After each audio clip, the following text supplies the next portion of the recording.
Hey everyone, and welcome. Sometimes it feels like managing your money is way more complicated than it should be.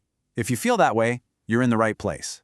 Today, we're going to cut through all that noise and build a simple, no-nonsense guide for spending smarter in 2026. Let's dive in. And that quote from JP Morgan, wow, it just captures the feeling perfectly, doesn't it? The big picture, the global economy. It can feel like you're lost in a foggy jungle. But here's the thing. While we can't control the fog, we can absolutely control our own steps. Managing your own money doesn't have to feel that way at all. And look, here's a perfect example of why this is so important right now. This number? That's the expected jump in medical care costs for 2026. That's a real number that hits real family budgets. It's just a reminder that having a plan for your money, well, it's not just a nice to have, it's an absolute must.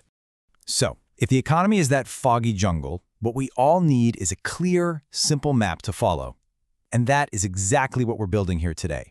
Think of this as your personal map to get you from point A to point B, one simple step at a time. Okay, first things first. Every good journey needs a plan, right? And listen, this isn't about getting bogged down in complicated spreadsheets or crazy strict rules. It's about finding a simple framework that puts you back in the driver's seat. All right, so let's kick things off with a super popular and really powerful tool, the 50-30-20 rule.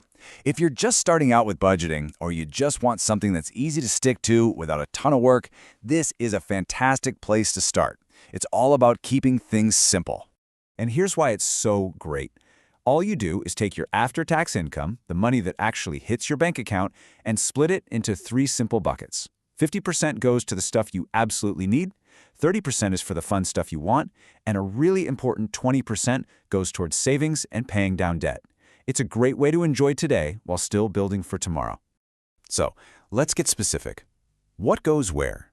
Well, your needs are the non-negotiables, rent or mortgage, utilities, groceries, the boring but essential stuff. Wants are everything else that makes life enjoyable. Hobbies, eating out, your Netflix subscription. And that 20%? That's you paying your future self. That's building your emergency fund, saving for retirement, and getting out of debt ahead of schedule. Now remember, the 50-30-20 rule is a great starting point, but it's not the only way. You've also got things like the zero-based budget, where every single dollar gets a job, or value-based spending, where you make sure your money is going toward things you really truly care about. The real key here is to find a system that works for you, because the best plan is the one you'll actually stick with. Okay, let's talk about our next topic. And this one is sneaky. It's something I call the silent budget killer, and it's known as lifestyle creep. It can totally derail your financial goals if you're not paying attention. So what is it? Put simply, lifestyle creep is what happens when you get a raise or start making more money and your spending just expands to match it. Your car gets a little nicer, you eat out a little more often, and suddenly your savings rate is exactly where it was before, or maybe even lower. It is probably the #1 reason people struggle to build wealth. And this just hits the nail on the head, right? You're earning more than you ever have before, but you get to the end of the month and you're still wondering, where did all my money go? It's an incredibly common trap, but the good news is, once you see it, you can start to fight it. So how do you fight back? It's actually pretty simple. 3 habits. 1. Automate your savings. The moment you get paid, have an automatic transfer send money to your savings or investment account. Pay yourself first.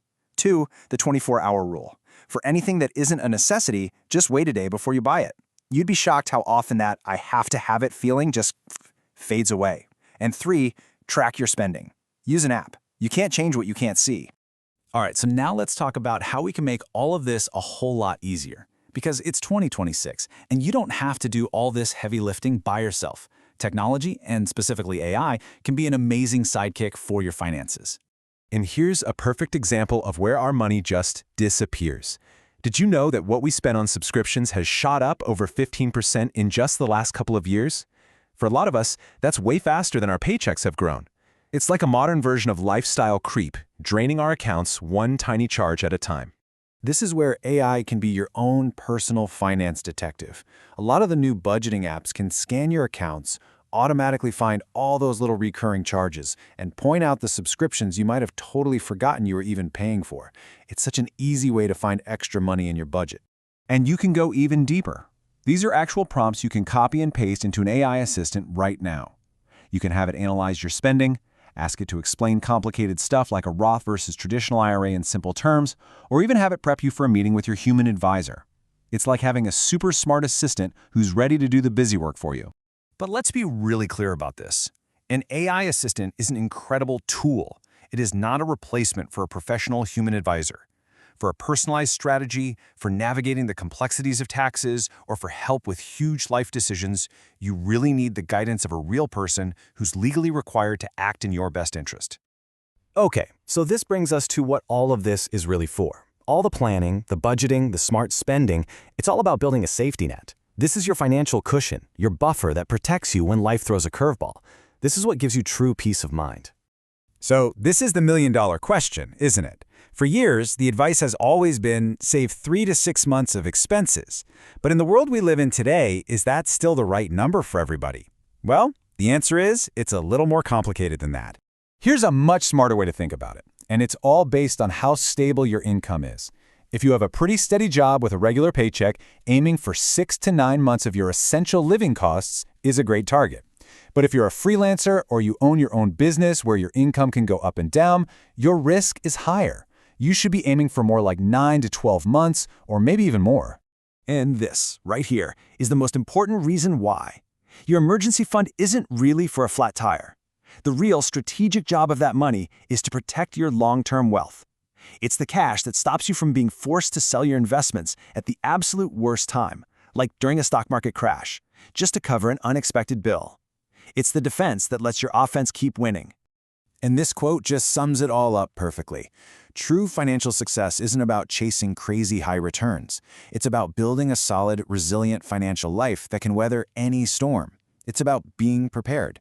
So the question I want to leave you with is this: what's one small step you can take today to get yourself a little more prepared?